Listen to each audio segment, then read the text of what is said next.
Shalom.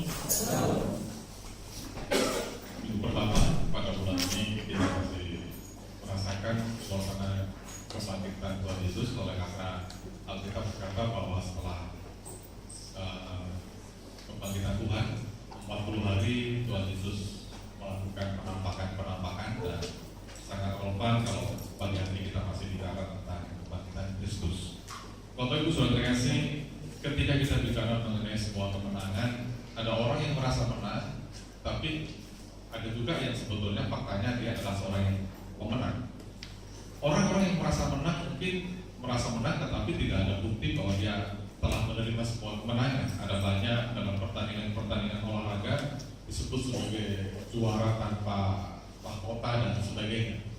Tetapi sebetulnya kemenangan yang sejati adalah ketika ada bukti bahwa orang tersebut telah menerima kemenangan itu sendiri. Seorang atlet yang memenangkan sebuah pertandingan, memenangkan sebuah kompetisi, sebuah kejuaraan, pasti dia akan mendapatkan bukti dari kemenangannya.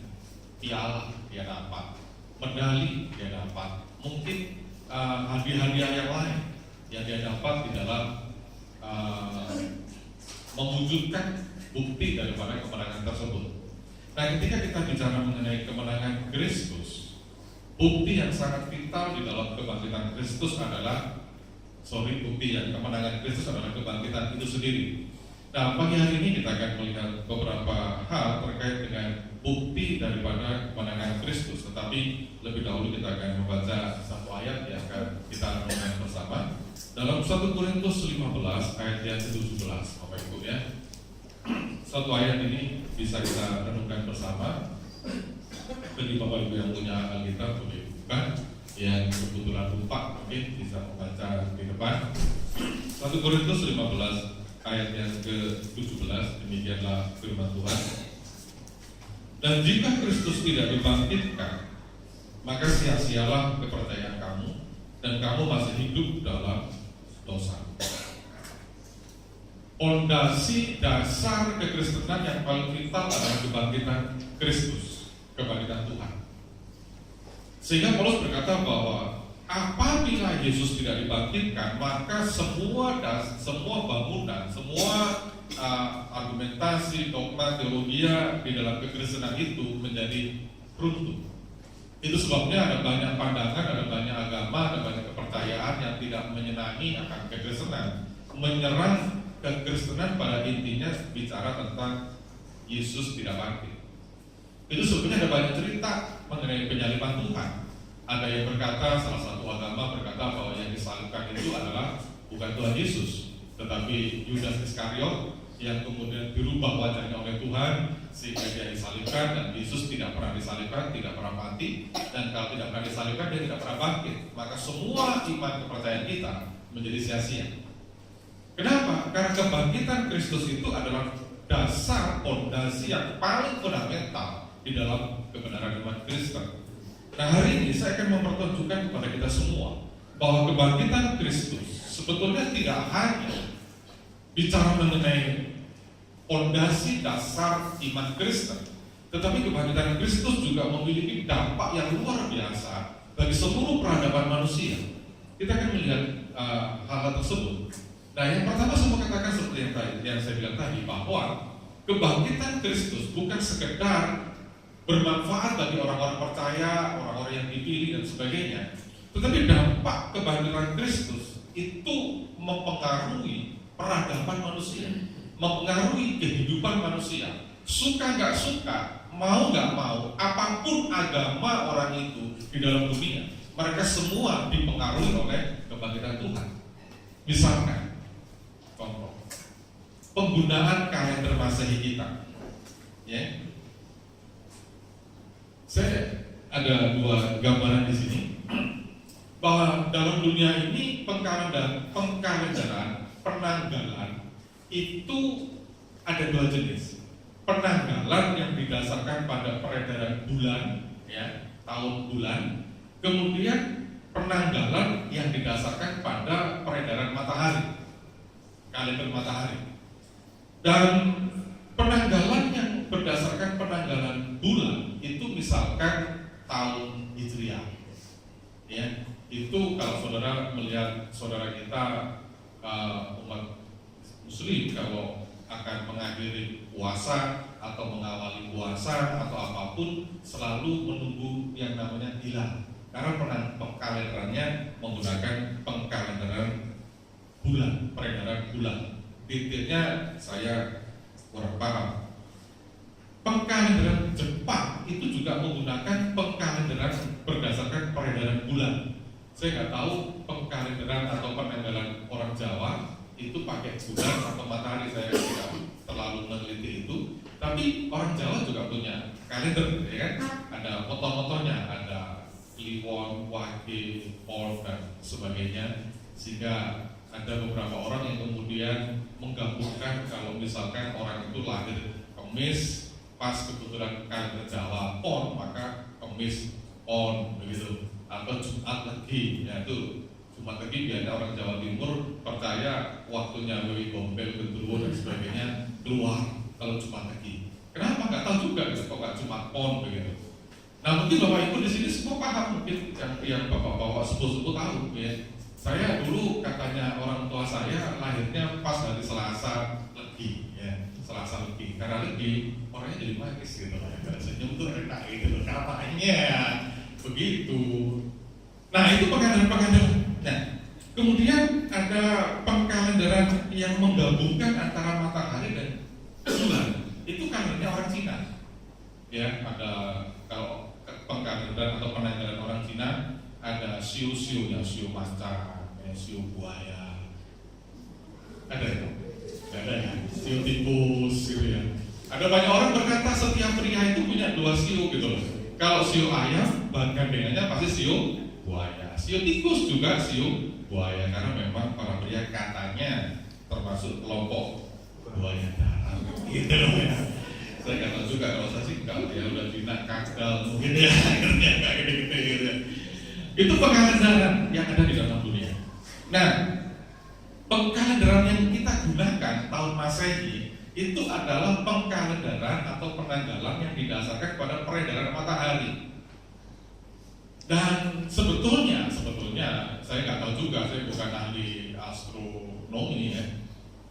Penanggalan matahari ini ada sedikit kelemahan tentang keakuratan, sehingga ada disebut dengan tahun kabisan pada tahun keempat atau tahun yang genap atau nggak tahu saya itu pada bulan Februari harinya ditambah 1 sehingga sampai tanggal 28 Februari kalau nggak salah ya, kalau salah mohon dimaafkan. Tetapi sebetulnya pengkalenderan Masehi, pengkalenderan matahari itu adalah pengkalenderan yang disahkan, diresmikan oleh gereja.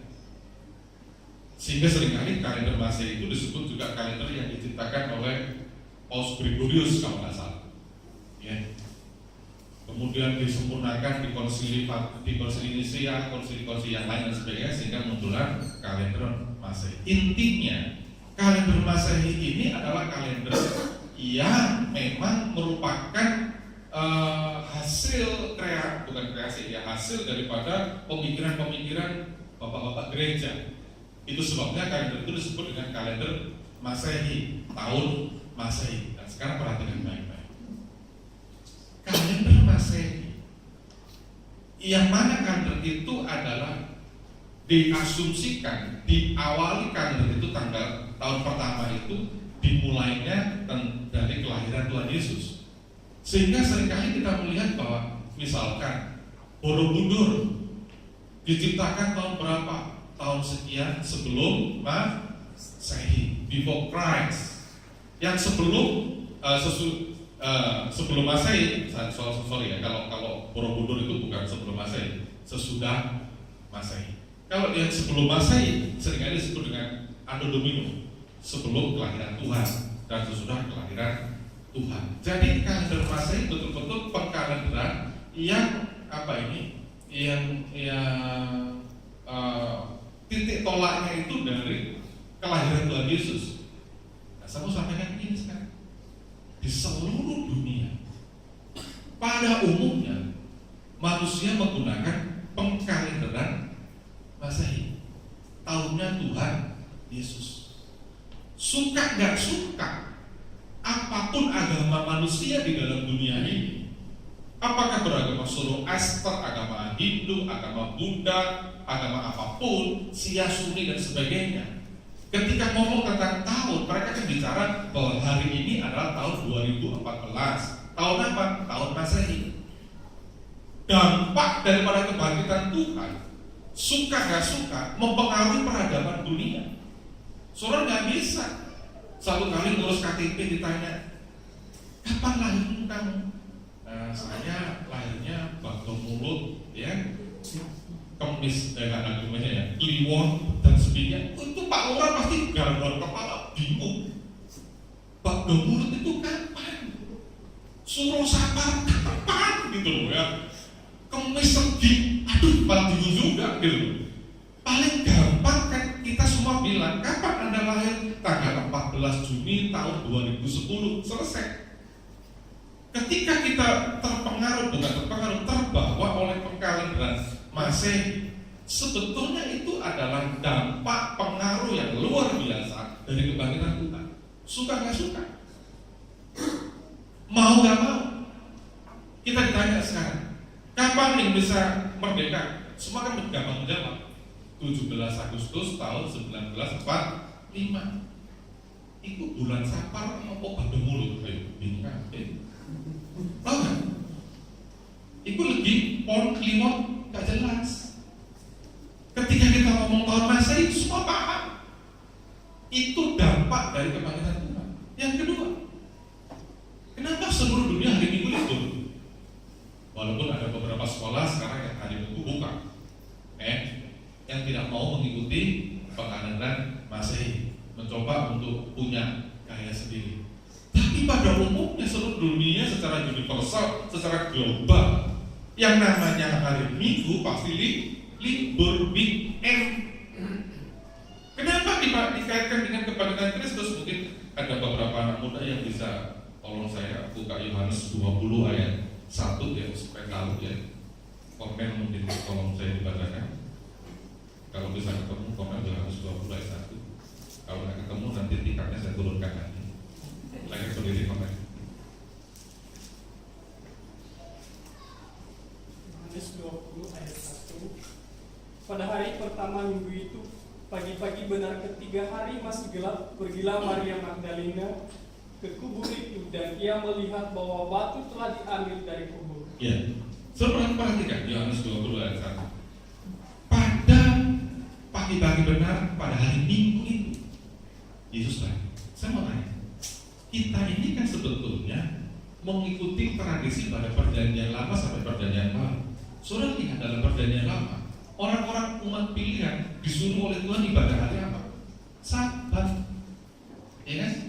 Kuduskanlah hari Sabat. Kita kok ibadahnya hari Minggu gitu loh. Kenapa?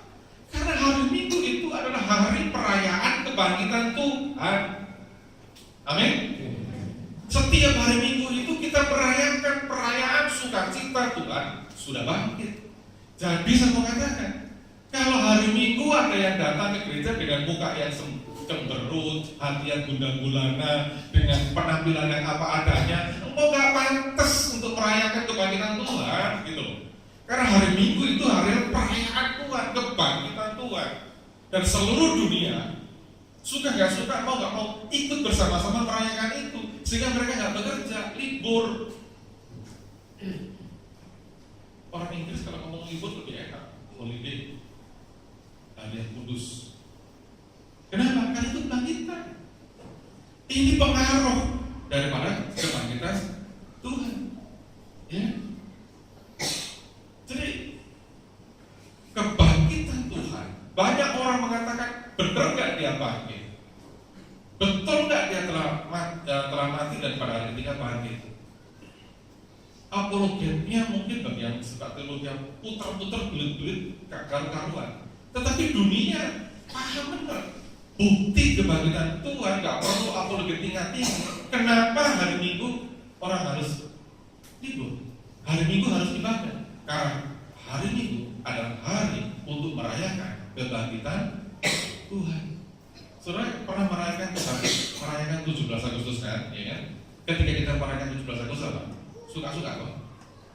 bawa bendera, kibarkan, kemudian ada panggung keroncong, panggung dangdut, panggung macam-macam, orang suka senang-senang semua karena memang kita merayakan kemerdekaan kita pada tanggal 17 Agustus. Hari Minggu itu kebangkitan Tuhan.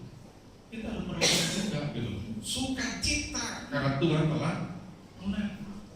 Itu dampaknya.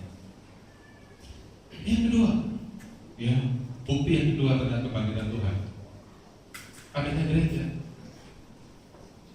Ketika hari Minggu orang berkumpul, ya kan?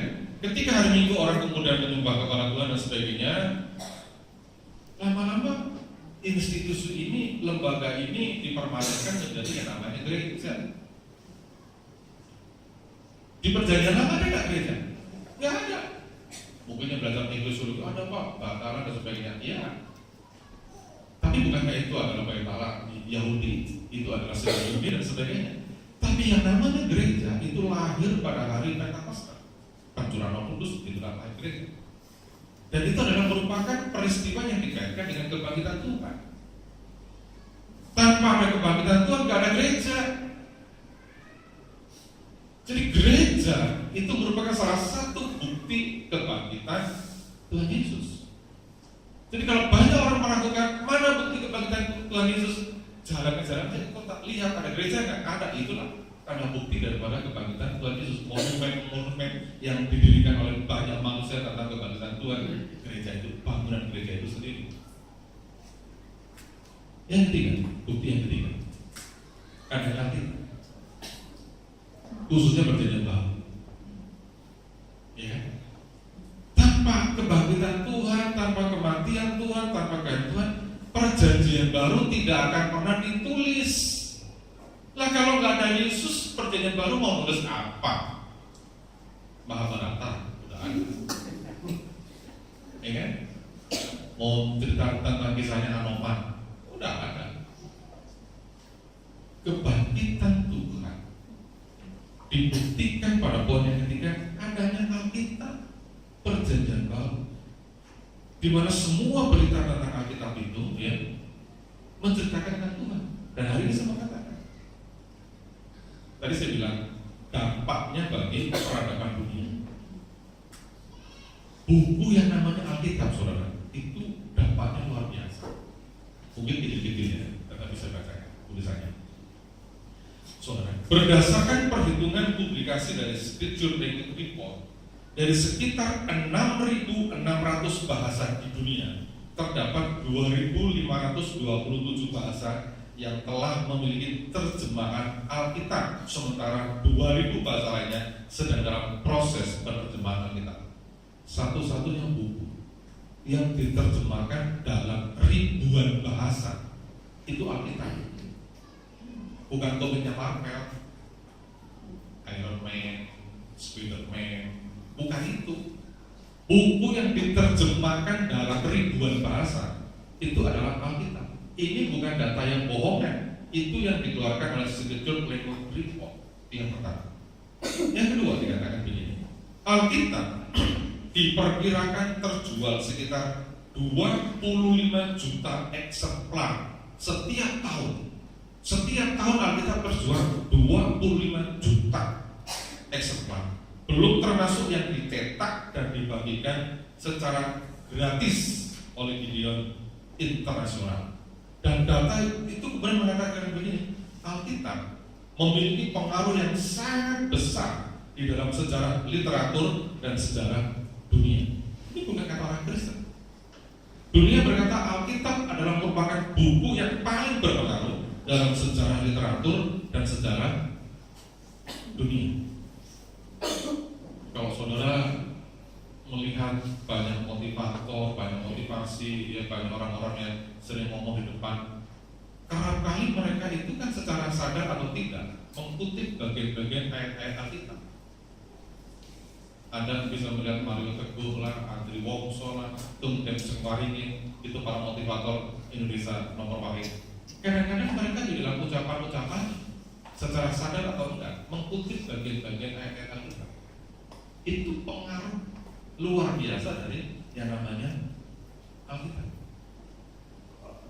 Nah, yang bagian bawah, ya, Saya ingin kasih gambaran sedikit bahwa sekarang ini seluruh suku di Indonesia telah mulai ada penerjemahan Alkitab dalam bahasa suku. Sudah bisa bayangkan di Indonesia ini ada lebih daripada 1000 bahasa suku. Saya baru tahu Bapak, waktu saya masuk pelayanan ke pedalaman di Kalimantan, ada satu bahasa yang hanya dikuasai oleh 100 orang suku Dayak apa gitu. Itu terpencil di tengah hutan, dan bahasanya memang beda sekali dengan yang lain, dan yang menguasai bahasa itu orang yang tinggal di situ hanya sekitar antara 100 sampai 125 orang. Saudara bisa bayangkan betapa kayanya budaya Indonesia ini. Ada ribuan bahasa. Belum lagi bahasa prokernya anak-anak muda, anak-anak Malang yang bahasa itu wala-wali. Saya nggak jadi habis pikir misalkan suatu kali ada Alkitab edisi bahasa Malang, wah merepotkan semua gitu loh ya. Ya kan? Mungkin salamnya menjadi salam satu jiwa. Jadi ini yang saya maksudkan bahwa Alkitab betul-betul sangat mempengaruhi peradaban dunia. Jadi kalau saudara hari ini kita bicarakan kebangkitan Kristus, percayalah bahwa kebangkitan Kristus adalah berita sejarah, berita yang real, berita yang fakta, bukan katanya, bukan konon berita antah berantah di sebuah tempat muncullah ini itu dan sebagainya. Enggak. Yesus bangkit itu fakta sejarah. Tokoh-tokoh besar yang mempengaruhi dunia, misalkan saudara pernah mendengar cerita tentang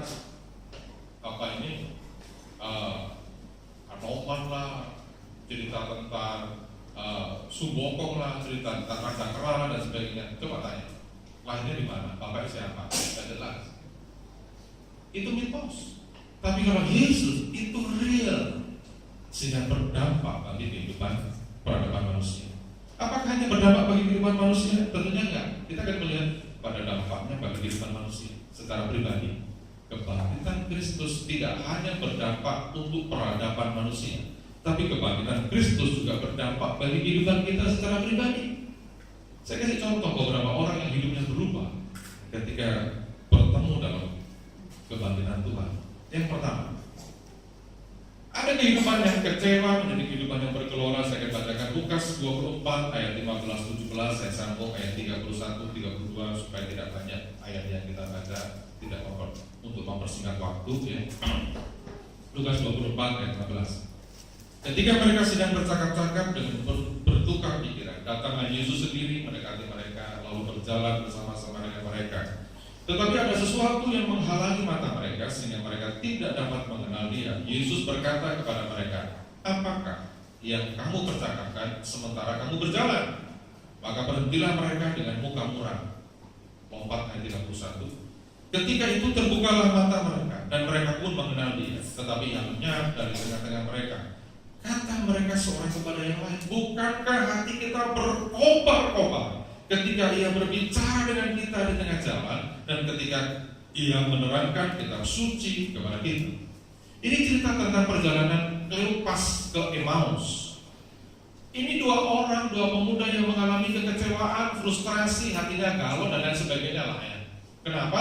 Karena orang yang dia sanjung, orang yang dia hormati, orang yang dia pikir akan mengangkat kehidupannya menjadi Mesias, Raja secara jasmani, tiba-tiba ditangkap, disalib dan mati. Sedih hati mereka, gundah hati mereka. Mereka mulai berpikir, bagaimana masa depan saya? Apa yang harus aku lakukan? Dan mereka mulai bercakap-cakap. Biasanya orang sakit hati dengan orang sakit hati omongannya jadi nyambung gitu. Benar gak ya? Yang galau dengan yang galau ngumpul, cocok gitu. Bisa ngomong sampai pagi. Iya kan? Ngobrol, suntur gitu ya. Siapa? Dia juga kampret gitu ya. Waduh, gaya yang bener gitu. Nah si murid-murid juga begitu. Mereka bercakap-cakap, bertukar pikiran. Ya, kenapa kok Tuhan itu harus mati dan sebagainya gitu. Dan tiba-tiba Tuhan datang kepada mereka. Mereka nggak kenal. Dia tanya, apa yang kamu percakapkan? Perhatikan ayat 24-17 bagian terakhir. Maka berhentilah mereka dengan muka muram, wajah ditekuk, sedih. Kamu ini kok gak tahu ada berita yang menggemparkan? Yesus orang Nazaret yang mestinya menjadi Mesias, yang sekarang mati. Habis harapanku, masa depanku berantakan. Aku dulu berharap kalau dia menjadi raja aku bisa begini, begitu dan sebagainya. Saudara, harapan-harapan yang tidak kesampaian selalu memunculkan yang namanya kekecewaan. Selalu.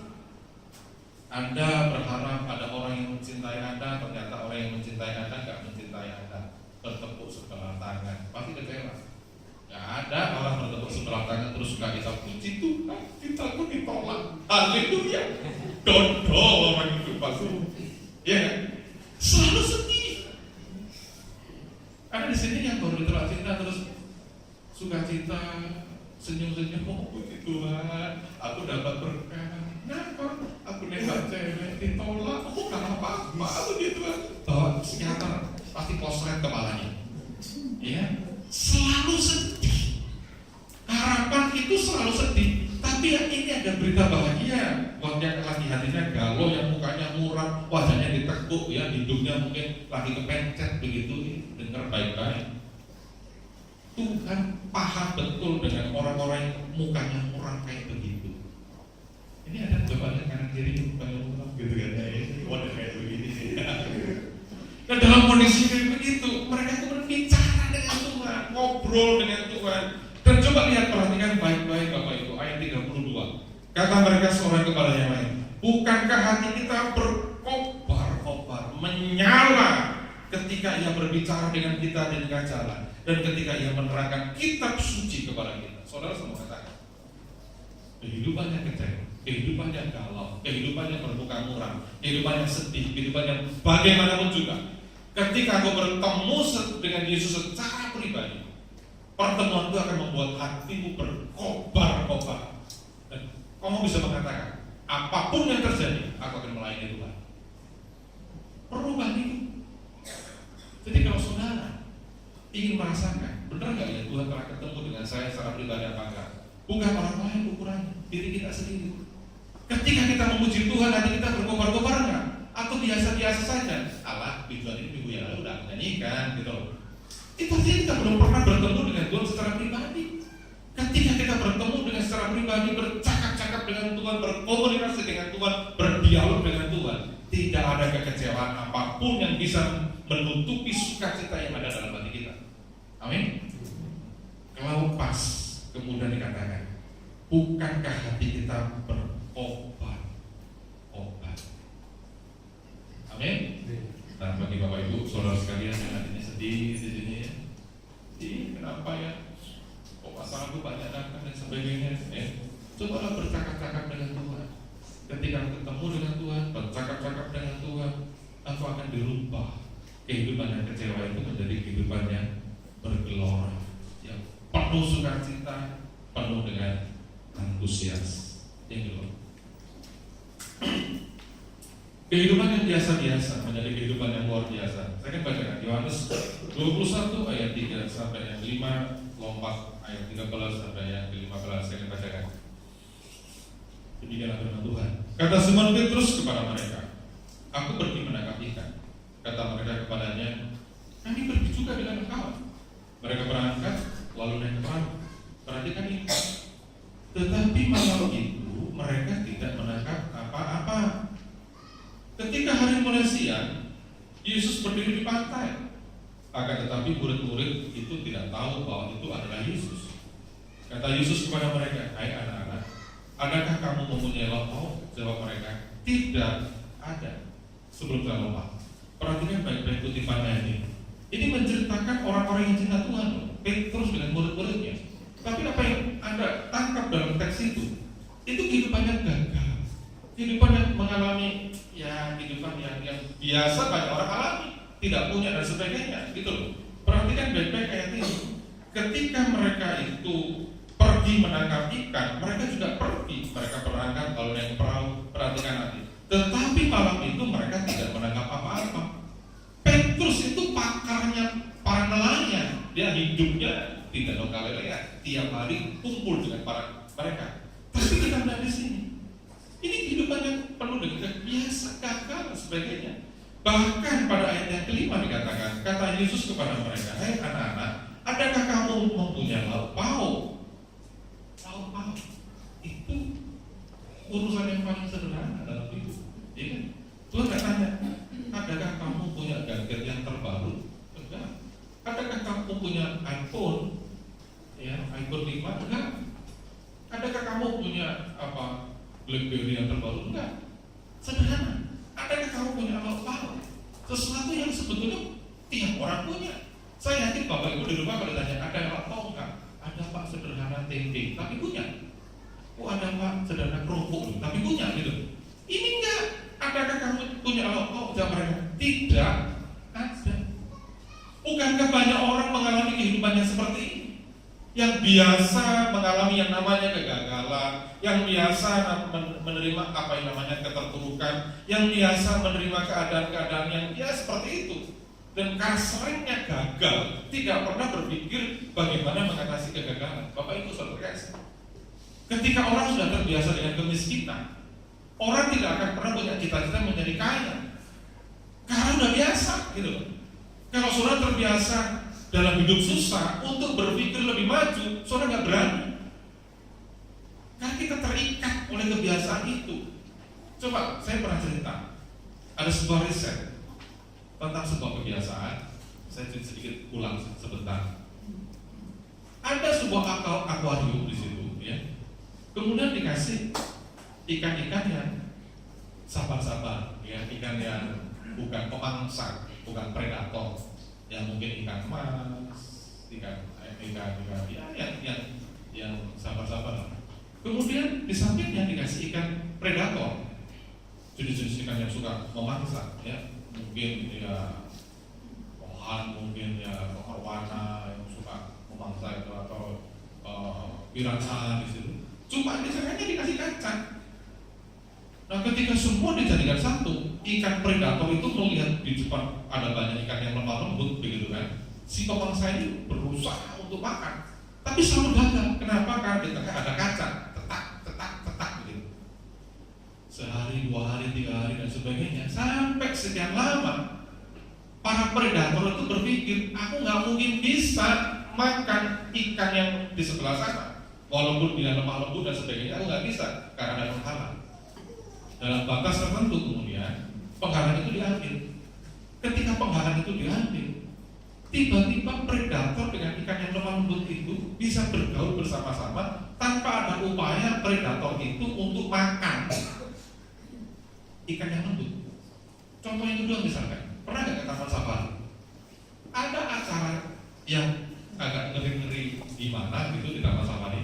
Anda diizinkan untuk berfoto dengan salah satu harimau. Istri saya itu agak sedikit pemberani waktu di Taman Safari dan saya lupa di Sarwa atau yang di sini. Berani berfoto dengan harimau putih. Loh, foto harimau putih? Apa sudah ompong? Enggak, masih ada giginya. Tapi karena harimau itu dilatih setiap hari untuk berbaik-baikan dengan manusia, lama-lama dia berpikir manusia itu sesuatu yang nggak bisa dimakan. Gitu. Kebiasaan itu membuat orang kemudian susah untuk melompat dari keterbiasaan itu. Saudara sama katakan, Simon Petrus dan sebagainya dalam teks ini, mereka biasa dalam hidup kegagalan, biasa tidak punya apa-apa, itu terbiasa. Tidak ada keinginan untuk maju. Bagi saudara yang terbiasa susah, berpikirlah untuk menjadi tidak susah gitu. Yang terbiasa tidak mau berpikir ke depan, biasalah berpikir ke depan. Kalau sudah punya 2, berharap mendapat 4. 1 yang nggak boleh. Jangan berharap mendapatkan pasangan lebih dari 1. Itu aja. Alkitabnya sekali kan. Carilah dahulu kerajaan Allah dan kebenarannya, maka semuanya akan ditambahkan kepadamu. Kecuali suami atau istri nggak boleh nambah. Yang lain boleh. Ya kan? Nah, ketika mereka terbiasa dalam kegagalan kayak begini, tiba-tiba ayat 13. Yesus maju ke depan, mengambil roti dan memberikannya kepada mereka. Ya, demikian juga ikan itu. Saudara kalau membaca ayat sebelumnya. Di situ diceritakan bagaimana Tuhan Yesus membuat Petrus itu menjalanikan sampai jalannya itu penuh diberkati. Tapi perhatikan baik-baik ayat ini. Apakah cukup ketika Petrus diberkati kemudian tugas selesai? Enggak, dilanjutkan. Yesus maju ke depan, mengambil roti dan memberikannya kepada mereka. Demikian juga ikan itu. Itulah ketiga kalinya Yesus menampakkan diri kepada murid-muridnya sesudah ia bangkit dari antara orang mati. Sesudah sarapan, Yesus berkata kepada Simon Petrus, "Simon, anak Yohanes, apakah engkau mengasihi aku lebih daripada mereka ini?" Jawab Petrus kepadanya, "Benar Tuhan, engkau tahu bahwa aku mengasihi kau." Kata Yesus kepadanya, "Gembalakanlah domba-domba." Ketika Yesus ketemu dengan Petrus, Yesus punya visi bahwa Petrus bukan sekedar seorang nelayan yang berhasil walaupun dia pernah ngalamin itu, tapi Tuhan berpikir Petrus harus menjadi seseorang yang luar biasa, menjadi gembala dari domba-domba milik Tuhan. Pelayanan yang lebih luar biasa. Saudara perhatikan baik-baik. Kalau Petrus hanya berhenti sebagai seorang nelayan yang sukses, nelayan yang berhasil, nelayan yang punya ikan banyak, setelah Petrus mati, kisahnya didengar orang kan? Enggak. Tapi Tuhan pengen Petrus menjadi orang yang luar biasa, tidak berhenti sukses sebagai seorang nelayan, tapi diberikan kesempatan berikutnya. Engkau akan menjadi gembala bagi domba-dombaku. Dan sampai hari ini kita semua mengakui bahwa Petrus adalah salah satu bapak gereja yang kita kenal sampai perhatikan baik-baik. Kebangkitan Kristus merubah kehidupan yang biasa menjadi kehidupan yang luar biasa. Saya percaya Tuhan itu punya rencana buat kita masing-masing secara pribadi itu beda dengan yang lain. Dan saya mau katakan, Tuhan tidak hanya ingin sekedar engkau diberkati, tidak sekedar engkau sukses, tapi itu menjadi orang yang luar biasa, menjadi orang yang dikenal lintas generasi. Yang kedua, yang terakhir, kehidupan yang sia-sia menjadi kehidupan yang bermakna karena pertemuan dalam kebangkitan Tuhan. Coba kita lihat kisah 8 ayat ketiga.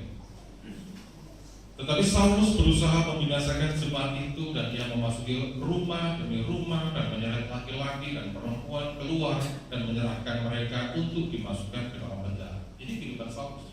Yang pertama, perhatikan ya, dalam kondisi kayak begitu, menurut kacamata dunia, waktu itu Saulus adalah seorang pria muda yang sangat sukses.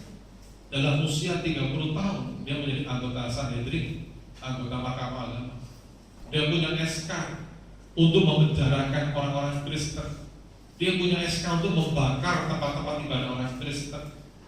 Gelarnya adalah orang terpelajar dan lain sebagainya. Tetapi di mata Tuhan, kehidupan Saulus kalau kehidupan sia-sia, nggak ada artinya, Pak. Cuma gitu-gitu aja gitu. Nah, satu kali dalam perjalanan dari Tarsis ke Damsyik, Saulus berjalan. Tuhan bertemu dengan dia. Ditanya, Saulus, kenapa engkau menganiaya aku? Kapan aku menganiaya engkau, Tuhan? Tuhan berkata, ketika engkau membunuh orang percaya, ketika engkau membakar rumah ibadat orang percaya, ketika engkau menyeret orang percaya, ketika engkau memasukkan orang percaya ke dalam penjara dan sebagainya, itu sama dengan engkau menganiaya. Singkat kata, kemudian Paulus bertobat. Dan perhatikan Kisah Para Rasul 13 ayat yang kedua. Pada suatu hari, ketika mereka beribadah kepada Tuhan dan berpuasa, berkatalah Roh Kudus, khususkanlah Barnabas dan Saulus bagiku untuk tugas yang telah kutentukan bagi mereka. Perubahan hidup yang luar biasa. Dari kehidupan yang mencari maunya sendiri, ya, menuruti egonya, membunuh, arogan, kasar dan sebagainya, membunuh Saulus dengan mata yang tidak berkedip, merajam dan sebagainya. Tiba-tiba ketemu Tuhan, dan Tuhan katakan, ada tugas khusus buat engkau Saulus. Dan kemudian namanya berubah menjadi Paulus. Dan setelah itu apa terjadi? Paulus betul-betul menjadi tokoh yang luar biasa. 2/3 dari perjanjian baru itu karya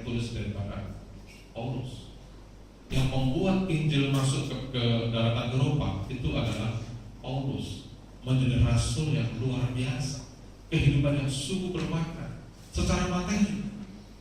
Apakah Paulus sekarang lebih kaya daripada Saulus? Saya kira enggak. Dulu dia bangsawan, dia dulu anggota Sanhedrin, gaji tetap mungkin. Tapi ketika menjadi hamba Tuhan, untuk membiayai hidupnya, dia harus menjadi seorang pembuat tenda, tent maker. Tetapi intinya, kehidupan Paulus yang kedua, betul-betul sebuah kehidupan yang luar biasa yang menjadi berkat bagi banyak manusia. Sampai hari ini, miliaran orang kagum dengan orang yang namanya Paulus. Kenapa itu semua? Karena mereka bertemu dengan Tuhan dalam peristiwa kebangkitan. Bapak Ibu sidang jemaat yang dikasihi Tuhan, tadi telah saya katakan, kebangkitan Tuhan mempengaruhi peradaban manusia. Suka nggak suka? Tetapi yang paling penting bukan itu. Yang paling penting adalah apakah kebangkitan Kristus merubah kehidupan kita secara pribadi? Mungkin ada di antara kita yang hari ini seperti Kleopas, yang kecewa, yang galau, yang sedih, yang susah. Datanglah kepada Tuhan, bercakap-cakaplah. Maka hati yang sedih, hati yang retak, hati yang patah, itu akan Tuhan ubah menjadi hati yang berkobar-kobar, yang bergelora, hati yang penuh hasrat, penuh dengan gairah untuk melakukan sesuatu yang lebih baik. Ataukah kita seperti Paulus, seperti Petrus, kehidupan kita yang biasa-biasa, yang sering kali kenyang dengan yang namanya kegagalan. Semalam-malaman cari kan gak dapat, ditanya yang paling sederhana, adakah kau punya lauk atau nggak punya? Di sini mungkin ada banyak ya. Adakah kau punya duit? Aku Pak, maaf kantong saya lagi kosong, dompet saya isinya cuma bon dan bon. Orang yang ini perlu ketemu Tuhan. Tapi bukan untuk isi berkat supaya masuk dalam kantong, bukan. Kalau saudara lihat tadi, setelah setelah Petrus diberkati dengan banyak ikan, ada pelayanan yang lebih mulia lagi. Gembalakanlah domba. Bagi engkau yang mengalami kegagalan dan kegagalan, engkau perlu ketemu dengan Tuhan, supaya Tuhan memberikan kehidupan yang lebih baik dalam kehidupan kita. Dan yang terakhir, hidup yang sia-sia. Kau sibuk dengan berbagai macam hal, seperti Saulus, sibuk membunuh orang, sibuk membakar ini, sibuk dan sebagainya. Seakan-akan hidup penuh dengan jadwal rutin yang padat, tapi tidak ada arah kepada Tuhan. Hidupnya sia-sia. Biarlah ketemu dengan Tuhan, supaya kehidupan menjadi lebih bermakna. Bukan sekedar ini, itu dan sebagainya, tapi bisa menjadi berkat bagi banyak orang. Saya nggak tahu kita dalam kriteria yang mana, Kleopas, Petrus, atau Saulus. Tapi tiga-tiganya akan mengalami perubahan hidup ketika ketemu dengan Tuhan. Tuhan berkati. Haleluya. Saya nanti musik untuk mempersiapkan diri.